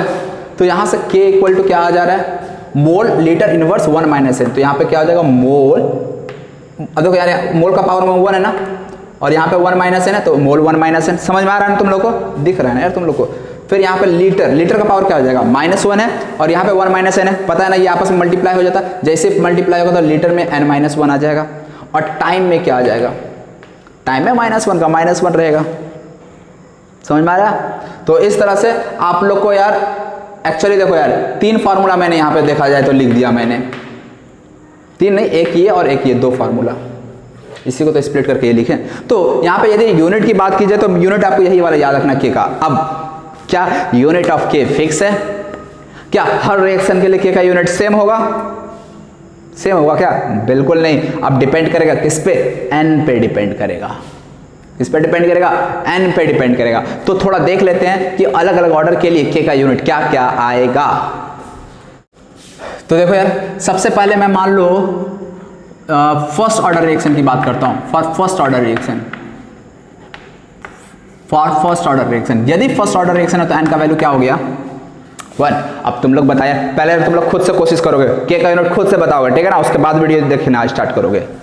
चलिए मैं इधर बताता हूँ, देखिए ये वाला फार्मूला, या बस एक फार्मूला ये वाला रखना, ये वाला याद रखने की जरूरत नहीं है। अब इतना तो तुम लोग जानते हो ना यार, मोलैरिटी का मतलब मोल्स पर लीटर, तो इसको मोल्स पर, मान लिया कभी ऑप्शन में मोलैरिटी के टर्म्स में नहीं दिया है, मोल लीटर इनवर्स के टर्म में दिया है, तो मोलैरिटी को मोल पर लीटर लिख लेना और 1 माइनस एन से पावर मल्टीप्लाई करके निकाल लेना। तो ये भी याद करने की जरूरत नहीं, बस आपको ये वाला याद करना है, ठीक है ना, ये वाला इंपॉर्टेंट है, ठीक है ना, ये वाला इंपॉर्टेंट है, केवल यही फार्मूला याद रखना है, मोलैरिटी 1 माइनस एन, टाइम का पावर -1, याद रखना है। ऐसा नहीं कि नहीं भी याद रखना तो काम चल जाएगा ना, ऐसा बिल्कुल नहीं है, याद रखना पड़ेगा यार तुम लोग को, ठीक है ना। ये वाला बता दिए पहले ही हम। एन का वैल्यू 1 यदि पुट करें तो क्या हो जाएगा, के का equal value 1 minus n, n का वैल्यू अगेन 0, और टाइम को मैं टाइम इनवर्स मान लेता हूँ, ठीक है ना, चलो टाइम ही मानोगे तुम। तो इस तरह से के का यूनिट क्या आ गया, time inverse, molarity 1 minus 1, molarity का पावर क्या आ गया 0, और 0 का वैल्यू 1, 0 का मतलब मोलैरिटी का पावर 0 मतलब 1। तो इस तरह से कितना आ गया, टाइम इनवर्स, समझे। अब टाइम इनवर्स की जगह पे क्या क्या हो सकता है, सेकंड इनवर्स हो सकता है मिनट इनवर्स हो सकता है आवर इनवर्स हो सकता है, ये सब यूनिट हो सकता है टाइम का क्वेश्चन में गिवन। तो बहुत बार देखो यार, बहुत बार सवाल में क्या होता है ना, सवाल में क्या लिखता है कि के का यूनिट दे देगा, वैल्यू ऑफ के इज ऐसा 2 × 10⁴ सेकंड इनवर्स, बस ऐसा के का वैल्यू देता है। और क्वेश्चन में ये नहीं बताता है कि रिएक्शन फर्स्ट ऑर्डर का है, 0 ऑर्डर का, सेकंड ऑर्डर का, ये नहीं बताता है सवाल में। तो यदि के का वैल्यू दे दिया गया 2 × 10⁴ सेकंड इनवर्स, इसका मतलब आपको एक चीज का आइडिया मिल जाएगा, क्या, second inverse unit second inverse है। और सेकंड इनवर्स यूनिट किसका होता है, केवल फर्स्ट ऑर्डर रिएक्शन का यूनिट सेकंड इनवर्स होता है। इसका मतलब के का केवल आप वैल्यू या यूनिट से आप बता सकते हो कि रिएक्शन कौन से ऑर्डर का होगा, इसीलिए बताया मैंने वो काम का है। अब ये तो फर्स्ट ऑर्डर के लिए हो गया, सेकंड थर्ड ऑर्डर के, सेकंड 0 और सेकंड ऑर्डर, 3 वैल्यू देखना, 0 order, first order and second order. तो फर्स्ट ऑर्डर के लिए तो देख लिए,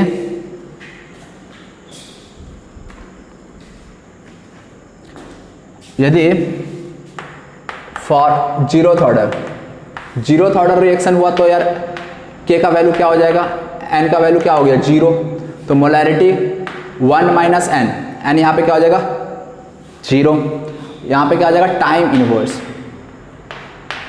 तो यहाँ से क्या आ गया मोल टाइम इनवर्स। अब देख सकते हो के का यूनिट यदि सेकंड रहा तो मोलैरिटी सेकंड इनवर्स मिल सकता है, या फिर मोलैरिटी यदि मिनट रहा तो मोलैरिटी मिनट इनवर्स रह सकता है, यदि आर रहा तो मोलैरिटी आर इनवर्स भी आपको देखने को मिल सकता है।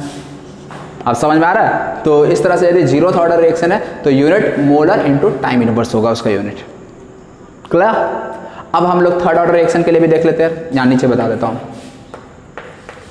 For third order reaction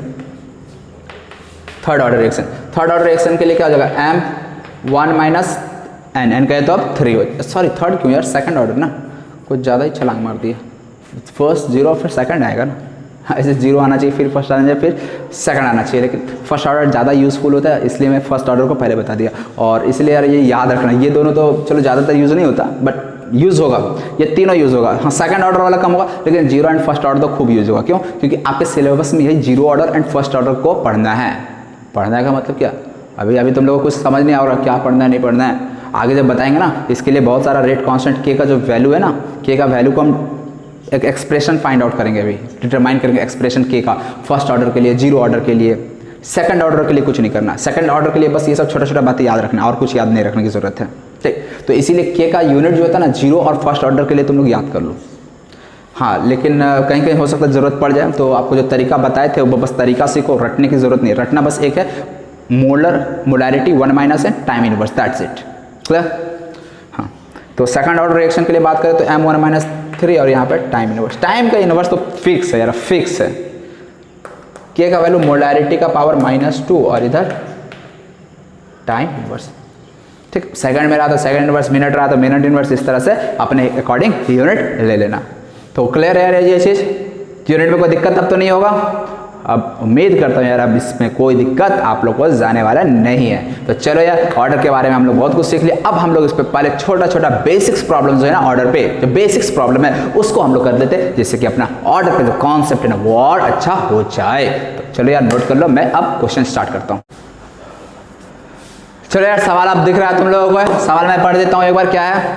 the rate of decomposition of A becomes 8 times when it's concentration is doubled. मतलब एक कोई रिएक्शन है और उस रिएक्शन में रेट ऑफ डिकम्पोजिशन ऑफ ए दिया है। ठीक, अब ए का डिकम्पोजिशन है तो ए से समथिंग बन रहा होगा, समथिंग प्रोडक्ट बी बन रहा है मान लिए।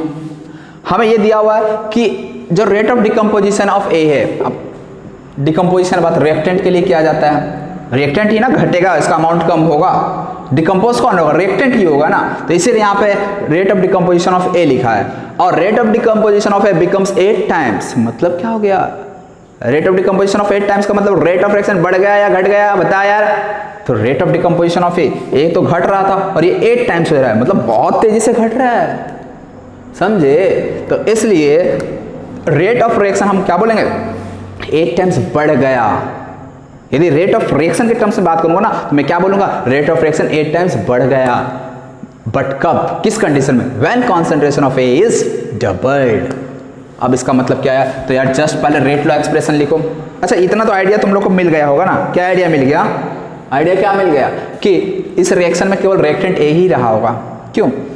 केवल ए का डिकम्पोजिशन का बात किया जा रहा है और कोई डिकम्पोज हो ही नहीं रहा है, इसका मतलब रिएक्टेंट केवल ए है। और प्रोडक्ट कुछ भी बने यार, 2 3 4 5 बने, उससे हमको मतलब ही नहीं है। क्यों नहीं मतलब है? प्रोडक्ट थोड़ी ना रेट लॉ एक्सप्रेशन में लिखा जाता है। रेट लॉ एक्सप्रेशन में कहीं प्रोडक्ट आता है क्या? बिल्कुल नहीं आता है। बाय डेफिनेशन ही मैं बता दिया, रेट लॉ एक्सप्रेशन जो होता है वो रिएक्टेंट के रेस्पेक्ट में डिफाइन करा जाता है। क्लियर? हाँ वेरी गुड।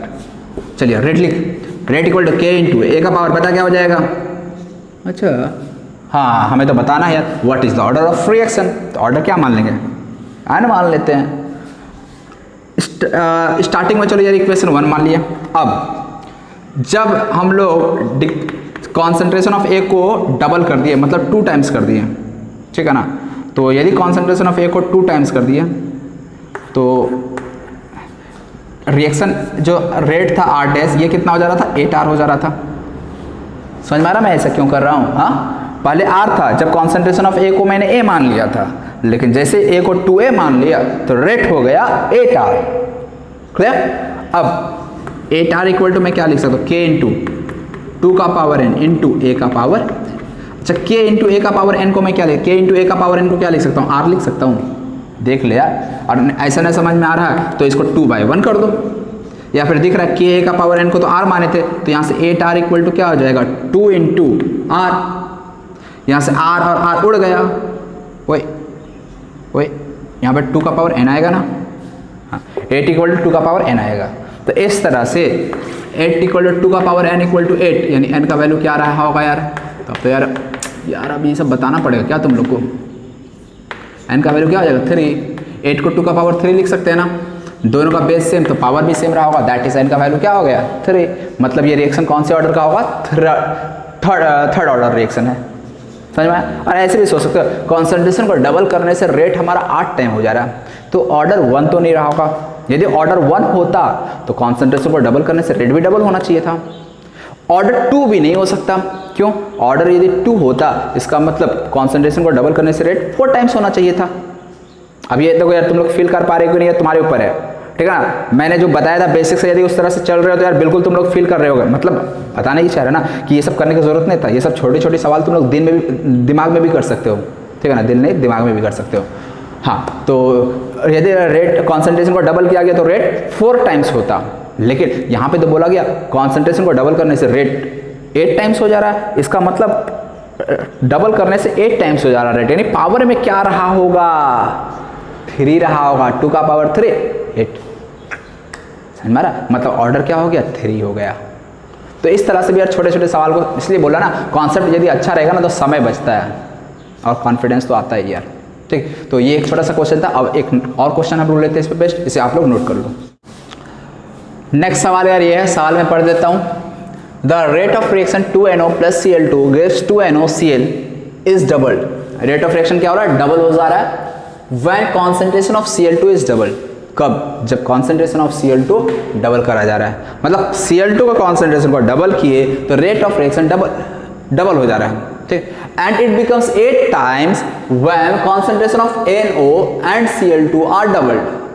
अच्छा, यदि दोनों का कौन सा NO and Cl2 are double. अच्छा, यहाँ पे देखो NO और Cl2 दोनों का कॉन्सेंट्रेशन को यदि डबल करा जाए तो रेट ऑफ रिएक्शन कितना हो जा रहा है? 8 टाइम्स हो जा रहा है। तो determine the order of reaction, हमें बताना है ऑर्डर ऑफ रिएक्शन क्या होगा, ठीक। तो चलो यार इस सवाल को करो, वीडियो पॉज करो यार, पहले खुद से तुम लोग करो, ठीक। उसके बाद आंसर पे आना तुम लोग। हाँ, तो सबसे पहले रेट इक्वल टू क्या हो जाएगा? K इंटू, बता यार तुम लोग आगे क्या लिखे? NO का पावर क्या लिखे? 2। ऐसा तो गलती मत करना, यहाँ देख के 2 लिखोगे तो हो जाएगा गलत, क्योंकि ये एक्सपेरिमेंटली डिटरमाइंड होता है, इसलिए हम M लिखेंगे। और फिर Cl2 है, Cl2 का भी पावर क्या है? नहीं पता हमें, इसको N लिखेंगे, ठीक है। चल इसको इक्वेशन 1 मान लेता मैं। सवाल क्या कहता है आगे? When concentration of Cl2 is doubled, नहीं व्हेन कॉन्सेंट्रेशन ऑफ Cl2, अच्छा हाँ, rate of reaction becomes is doubled when concentration of Cl2 is double. देखो रेट ऑफ रिएक्शन R से 2R हो जाता है। कब हो जाता है? जब Cl2 का कॉन्सेंट्रेशन को डबल कर दिया जाता है। और NO का कॉन्सेंट्रेशन, उसके बारे में तो कुछ लिखा ही नहीं है। इसका मतलब क्या? जब नहीं लिखा था हम उसको चेंज नहीं करेंगे, मतलब वो जैसा था वैसे ही है, जितना कॉन्सेंट्रेशन पहले लिया गया था उतना ही कॉन्सेंट्रेशन अब भी लिया गया है, समझे। तो इसीलिए यहाँ पे 2R equal to K into NO का कॉन्सेंट्रेशन के बारे में तो कुछ नहीं बोला है, तो हम क्यों कुछ करें इसके साथ? कुछ नहीं करेंगे। Cl2 का कॉन्सेंट्रेशन बोला है डबल, तो डबल कर दो यार, और होल पावर क्या आ जाएगा? N। तो इसको मैं और बढ़िया से क्या लिख सकता? 2R into K into NO का पावर M, Cl2 का पावर N, और ये 2 का पावर N देखो बाहर निकल जाएगा, तो मैं 2 का पावर N यहाँ पे लिखता हूँ। 2 का पावर N इंटू K, 2 का power N into K into NO का पावर M, दिस। ये इक्वेशन हमारा हो गया 2, ठीक है। और क्या इक्वेशन 1 और 2 के हेल्प से मैं M या N का वैल्यू कैलकुलेट कर सकता हूँ? ऐसा लगता है कि तुम कैलकुलेट कर लोगे। देखो यदि मैं KNO का पावर m Cl2 का पावर n को मैं क्या लिख सकता हूँ, R लिख सकता हूँ ना, लिख सकता हूँ ना R, तो भी देखो यार नहीं हो पाएगा, ठीक है ना। यदि यहाँ से देखो 2R इक्वल टू 2 का पावर n इंटू इसके जगह पे मैं क्या लिखता हूँ, R लिख देता हूँ, R लिख, अच्छा यहाँ से तो आ गया ना, सॉरी, तो n का वैल्यू क्या आ गया, यहाँ से 2 इक्वल टू 2 का पावर n आ गया, इसका मतलब यहाँ से n का वैल्यू क्या आ गया, 1 आ गया। समझ में आया कितना आसान हो गया। KNO का पावर m Cl2 का पावर n और इसका वैल्यू क्या है, R है, तो यहाँ पे मैंने इसके जगह पे R रख दिया, R उड़ गया, इधर 2 बचा, इधर 2 का पावर n बचा, तो 2 इक्वल टू 2 का पावर n मतलब n का वैल्यू क्या रहा होगा, 1 रहा होगा, n आ गया। अब हमें m फाइंड आउट करना है, m कैसे निकाला जाए, तो चलो यार एक और कंडीशन दिया गया है इस क्वेश्चन में। कंडीशन क्या है देखना, rate of reaction becomes 8 times, मतलब पहले R था, देखो इसी वाले में चेंजेस करेंगे हम, ठीक। Rate of reaction becomes 8 times मतलब 8R हो गया when concentration of NO and Cl2 are doubled, यानी NO और Cl2 दोनों कॉन्सेंट्रेशन को डबल कर दिया जाए, यानी 2NO कर दिया जाए और इसका होल पावर क्या रहेगा, m रहेगा, और कॉन्सेंट्रेशन ऑफ Cl2 को भी डबल कर दिया गया, होल पावर n, और n का वैल्यू तो हम निकाले हुए हैं, n का वैल्यू तो हमें पता है। तो चलो यार 8R इक्वल टू, देखिए यार यहाँ से 2 का पावर m आएगा, यहाँ से 2 का पावर n आएगा, इंटू K इंटू NO का पावर m और यहाँ से Cl2 का पावर n, कोई दिक्कत नहीं। और इसको मैं क्या लिख सकता हूँ, क्या लिख सकता हूँ, R।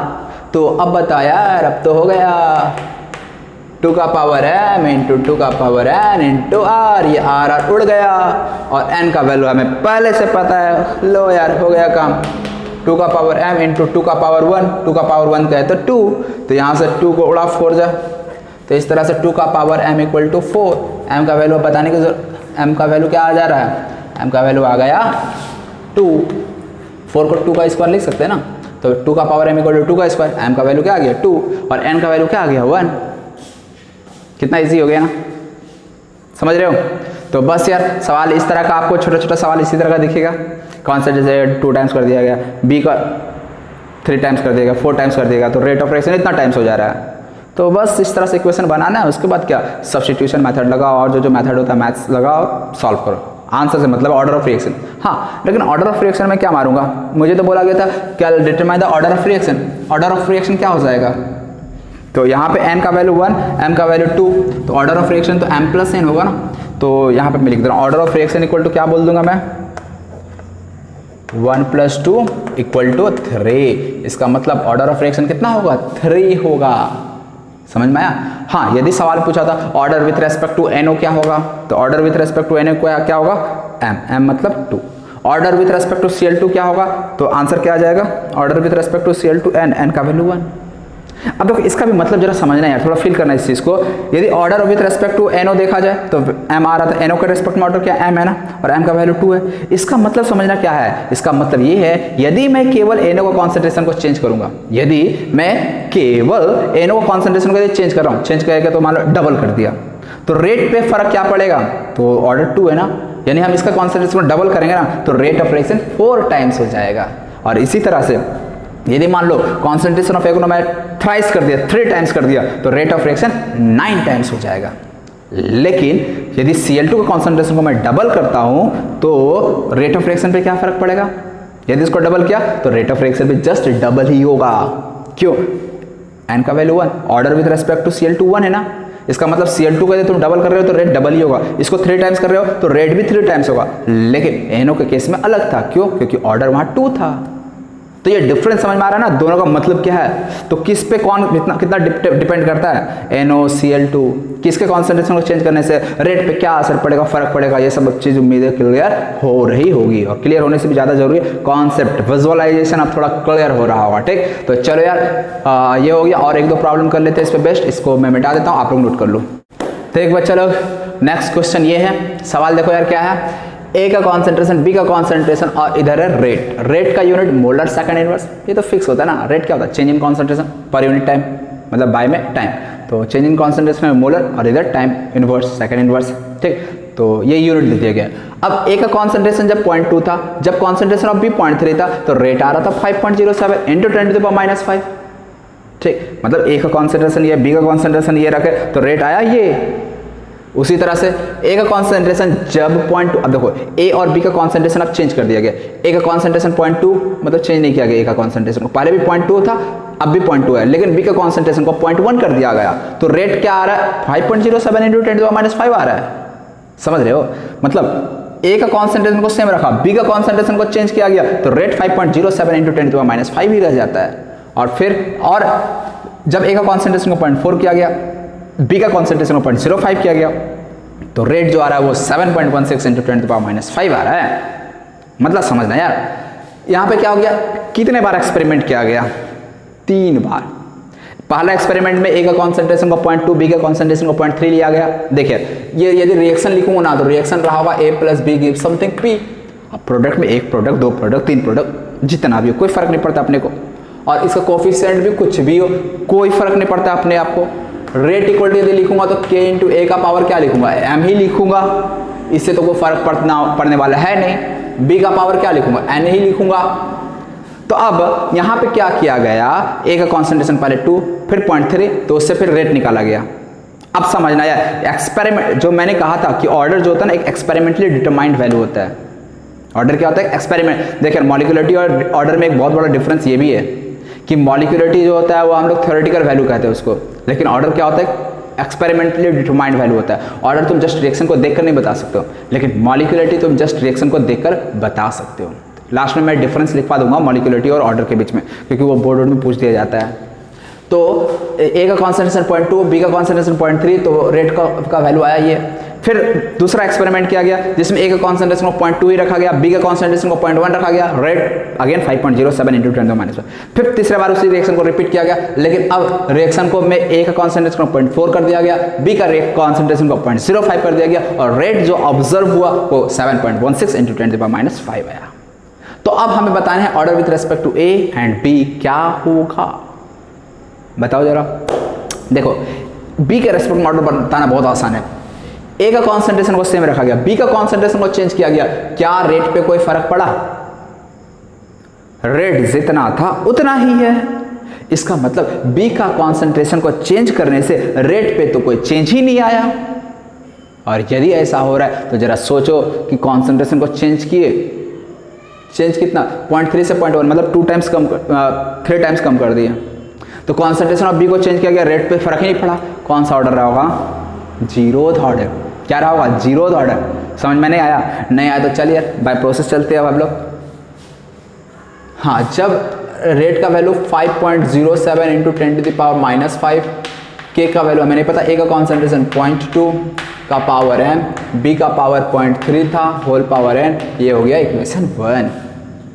फिर सेकंड एक्सपेरिमेंट से रेट 5.07 इंटू 10⁻⁵, के इंटू 0.2 का पावर m, और यहाँ पे आ जाएगा 0.1 का पावर n, ये इक्वेशन 2 आ गया। फिर एक रिएक्शन लिख लो यार, 7.16 इंटू 10⁻⁵, यहाँ से आया k इंटू 0.4 का पावर m इंटू 0.05 का पावर n। यही चीज बनेगा ना, 3 इक्वेशन बना रही है। अब क्या करना, अब यार केमिस्ट्री खत्म, अब यार मैथ्स का काम स्टार्ट हो जाता है, मेरा काम खत्म। तुम लोग अपना जानो कैसे सॉल्व करना है, एम और एन का वैल्यू कैसे निकालना। 3 वेरिएबल है, के एम एन, और 3 इक्वेशन भी हमारे पास है। ठीक, कैसे निकाले यार बता देते, ठीक है ना, देख ले यार तुम लोग। हाँ, क्या करना पड़ेगा यार, देख हमें पहले देखिए हमेशा 1 2 3 ना इक्वेशन को डिवाइड ही करना है आपको। इक्वेशन को डिवाइड करके वैल्यू को निकालना है, यही करना होता है जब भी इस तरह केमिकल काइनेटिक्स में प्रॉब्लम दिख जाए तो। अब बात थी किसको डिवाइड करें, तो देखो यार ऐसे इक्वेशन को लो ना जहाँ ज़्यादा से ज़्यादा वैल्यू कट जाए, समझे। तो अब मैं क्या ले लूँ, 1 और 2 को पहले ले लेता हूँ, 1 डिवाइडेड बाई 2। यदि 1/2 कर दूँ मैं, यदि 1/2 कर देता हूँ तो देखो यार ये लेफ्ट RHS को RHS के साथ, सॉरी LHS को LHS के साथ, RHS को RHS के साथ डिवाइड करेंगे, तो ये 1/2 किया, कट के 1 बच गया। राइट साइड में के उड़ जाएगा, 0.2 का पावर m भी उड़ गया, क्या बच गया 0.3 का पावर n, और इधर 0.1 का पावर n, यही बचा ना। इसको हम लोग क्या लिख सकते हैं, 1 इक्वल टू 0.3 अपॉन 0.1 का होल पावर, इसका ही पावर n, इसका ही पावर n, मतलब इस पूरे का होल पावर n, और यहाँ से 0.3 हटा दिए, तो 1 इक्वल टू क्या आ गया 3 का पावर n। अब जरा सोचो n के जगह पे क्या रख दिया जाए जिससे कि ये वाला वैल्यू 1 बन जाएगा। क्या रख दिया जा, यदि 1 रखोगे तो 3, 2 रखोगे तो 9, n का वैल्यू क्या रख सकते हो जिससे 1 बन जाए, तो 0 रख सकते हो ना। मतलब इसको ऐसा लिखो, 1 को 3 का पावर 0 लिख सकते हो, इधर 3 का पावर n, तो यहाँ से n का वैल्यू क्या आ गया यार। आप देखिए ये सब बच्चों वाला काम थे, तुम लोग को आता ही होगा, तो समझ में आया ना। n का वैल्यू हमें पता चल गया। n का मतलब क्या, order with respect to which, order with respect to b पता चल गया, यानी order with respect to b आ गया 1। अब हमें निकालना है order with respect to a क्या होगा, मतलब m का वैल्यू निकालना है। तो m का वैल्यू कैसे निकाला जाए, जरा सोचो तुम लोग खुद से, कैसे निकाला जाए, किसको किसको डिवाइड किया जाए आपस में, तो किसको किसको डिवाइड किया जाए, चलो 1 को 3 से या 2 को 3 से, जिसको जिससे करना है कर दो, कोई फर्क नहीं पड़ने वाला है, ठीक। तो मैं 1 और 2 को डिवाइड कर देता हूँ, तो उसके लिए मैं फिर से इसको मिटा देता हूँ, ठीक है ना, ये तुम लोग नोट कर लो। चलो अब मैं इक्वेशन 2 और 3 को डिवाइड कर देता हूँ, ठीक। इक्वेशन 2 एंड 3 को डिवाइड कर देता हूँ। तो यदि 2 और 3 को डिवाइड करूँगा तो देखो यार, एक काम करो, 2/3 करूँ या 3/2 करूँ, एक काम करता हूँ मैं 3/2 करता हूँ, ठीक है ना। ठीक है, 3/2 इसलिए कर रहा हूँ ना, 3 में बड़ा वैल्यू है, ठीक है ना, तो डिवाइड करने में थोड़ा आसान होगा। 3/2 किए तो 7.16 इंटू 10 का पावर -5 और बाय में 5.07 इंटू 10 का पावर -5, दिस इक्वल टू क्या हो जाएगा, k/k कट जाएगा, 0.4/0.2। देखिए अब मैं डायरेक्ट लिख रहा हूँ, 0.4/0.2 का होल पावर m, देखो दिस बाय दिस करेंगे तो ये पावर m इसमें भी, पावर m इसमें भी, इसको मैंने अरे यार दोनों को एक साथ लिख दिया, ठीक। इसी तरह से यहाँ पे दिस बाय दिस करेंगे तो 0.05 और बाय में 0.3, इसका होल पावर क्या आ जाएगा n, ठीक है ना। अच्छा 3/2 करना था ना, 3/2 करना था, तो 3/2 तो ये चीज़ सही है, ये चीज़ भी सही है, यहाँ पे 0.05/0.1 हो जाएगा, इसको 10 लिख देता हूँ, 0.1 सेम बात है ना। अब यहाँ से हमें निकालना क्या है, m का वैल्यू, n का वैल्यू ऑलरेडी आ चुका है 1, ठीक है ना, n का वैल्यू 1 है, n का वैल्यू यदि 1 है तो चलो यार कैलकुलेट करते, ये वाला वैल्यू उड़ गया, ये कट रहा है तो काट दो यार, 7.16 बाय में 5.07 कटना तो चाहिए, क्वेश्चंस दिया है तो यार ज़्यादा लेंथी कैलकुलेशन तो नहीं दिया होगा। कितना से कटेगा, दिख रहा है कुछ, नहीं दिख रहा है तो फिर यार पूरा का पूरा डिवाइड मार डालो, 507 अपॉन में 716, तो ये डिवाइड मार के देख लो यार कितना आ रहा है, मैं डायरेक्ट देख कर लिख दे रहा हूँ, ठीक है। ये वैल्यू निकल कर आता है 1.414 आता है, कितना आता है 1.414। तो देखिए यार अब यहाँ पे तुमको डिवाइड डायरेक्ट मारना पड़ेगा और कोई दूसरा ऑप्शन नहीं है, तो यहाँ पे ये वैल्यू आ गया 1.414 and this equal to what, 0.42/0.2, ये तो पॉइंट उड़ा, यहाँ से 2 आया, 2 का पावर m इनटू यहाँ पे क्या मिल जाएगा, ये भी पॉइंट उड़ा, ये 5 से 2 जा तो 1/2 मिला, और 1/2 का वैल्यू पावर में कितना n का है तो 1, क्लियर यहाँ तक। अच्छा अब इसको सॉल्व करना यार तुम्हारा काम है, इस इक्वेशन को कैसे सॉल्व करा जाए, 1.414 इधर 2 का पावर m, इधर 2 का पावर 1/2 का पावर 1 है, कैसे सॉल्व किया जाए। तो देखो यार 1.414 एक्चुअली क्या होता है, √2 होता है, कितना होता है, √2 होता है, मतलब ये √2 का वैल्यू है 1.414, और इधर 2 का पावर m-1 लिख दें, इधर m और ये 2 नीचे में है तो m-1 आ जाएगा, तो √2 को हम लोग 2 का पावर 1/2 भी तो लिख सकते हैं, 2 का पावर m-1, पावर से बेस सेम हो गया तो पावर को भी सेम कर दो, 1/2 इक्वल टू m-1, तो m का वैल्यू कितना आ गया, 1 को इधर भेज दो, 1 + 1/2 दैट इज 3/2, मतलब m जो आया 1.5 आया और n का वैल्यू क्या आ रहा था, 1 आ रहा था। तो इस तरह से अब देखिए यहाँ ऑर्डर बताया था ना, ऑर्डर फ्रैक्शन में भी आ सकता है, कोई बड़ी बात नहीं है, ऑर्डर कुछ भी आ सकता है, डिपेंड करता है एक्सपेरिमेंटल कंडीशन पे। एक्सपेरिमेंट में जब कॉन्सेंट्रेशन लिया गया, रेट जब ऑब्जर्व किया गया, तो उस हिसाब से हमें पता चला m और n का वैल्यू यही आ रहा है, कुछ भी आ सकता है, एक्सपेरिमेंट पे डिपेंड करता है। तो इस तरह से आप लोग को यदि इस तरह का सवाल दिख जाए एक्सपेरिमेंटल बेस्ड, तो आपको इस तरह से इक्वेशन बनाना है, फिर इक्वेशन को सेलेक्ट करना है, उसको डिवाइड करना है और फिर m और n का वैल्यू फाइंड आउट करना है, समझे। तो यही प्रोसेस होता है। तो उम्मीद है यार ये चीज़ समझ में आ गई होगी। एक लास्ट क्वेश्चन हम लोग इस पर करते हैं बेस्ट। अब इस नेक्स्ट सवाल यार ये है, खुद से कोशिश करना, सवाल आसान है, बिल्कुल सेम है, कुछ नया नहीं है, ठीक है ना। वीडियो पॉज करके यार खुद से सॉल्व करना, ये क्वेश्चन सॉल्व हो जाना चाहिए हर एक बच्चे से। यहाँ पे मैं करता हूँ, रेट इक्वल टू क्या हो जाएगा, k × a का पावर m b का पावर n, यार बिल्कुल कुछ भी नया नहीं है। सबसे पहले रेट दिया 6, इक्वेशन बना लो यार, पहला काम k इंटू ए का वैल्यू कितना 0.1 का पावर m, b का वैल्यू कितना 0.1 का पावर n। कोई दिक्कत वाली बात नहीं है इसमें उम्मीद है। यहाँ पे r का वैल्यू कितना हो जा रहा है 7.2 into 10 to the power -3, k into 0.3 का पावर m और यहाँ पे 0.2 का पावर, ये इक्वेशन 2। और इक्वेशन 3 कितना हो जाएगा, अच्छा 4 इक्वेशन दिया है, कोई बात नहीं यार, 4 दे दिया और काम आसान कर दिया गया। 2.88 into 10 to the power -1 this equal to k into 0.3 का पावर m और इधर 0.4 का पावर n, ये इक्वेशन 3 है। और फिर लास्ट है 2.4 इंटू 10 का power -2 this equal to k into 0.4 into m और इधर आ जाएगा 0.1 इंटू n, ये इक्वेशन 4। अब आपको m और n का वैल्यू निकालना है। m और n का वैल्यू निकाला कैसे जाए, तो बस वही है यार, इक्वेशन को डिवाइड करना। सेलेक्ट करो कौन सा इक्वेशन को डिवाइड किया जाए जिससे कि m और n आसानी से आ जाए। तो एक काम करो 1 और 4 को डिवाइड करो। देखो जितना ज़्यादा मैक्सिमम वैल्यू कटता है ना उस इक्वेशन को चूज़ करो। इसमें देखो 0.1 उड़ जाएगा, n वाला टर्म जैसे उड़ जाएगा तो बस m वाला टर्म बच जाएगा। m वाला टर्म बच गया तो कैलकुलेशन हो जाएगा अपना। तो पहले इक्वेशन 1/2 किया जाएगा, 2/1 1/4 या 4/1, तो 1 में बड़ा वैल्यू है ना, अच्छा ना -2 है। एक काम करते हैं 4/1 कर देते हैं, जैसे भी करो 1/4 4/1 कोई फ़र्क नहीं पड़ता, मैं 4/1 कर रहा हूँ। तो ये 2.4 इंटू 10 का पावर -2 और डिवाइडेड बाय में कितना है 6 into 10 to the power -3 this equal to क्या हो जाएगा यार, तो देखो यार 0.4 और इधर 0.1 दोनों में पावर m है तो इसको एक साथ मैंने कर दिया और इधर 0.1n उड़ गया, k भी उड़ जाएगा। तो बस यही इक्वेशन बचा, सॉल्व करना हो गया, काम खत्म। यहाँ पे इसको पॉइंट उड़ाओ, इसको भी पॉइंट उड़ाओ। इधर देखिए यार क्या होगा, ये वाला पॉइंट हटाएंगे तो यहाँ पे 10 आ जाएगा, इसको उड़ाओ 6 4 जा, तो ये देखो 10 का पावर -3 इधर 10, तो ये भी 10 का पावर -2 बन के ये उड़ जाएगा।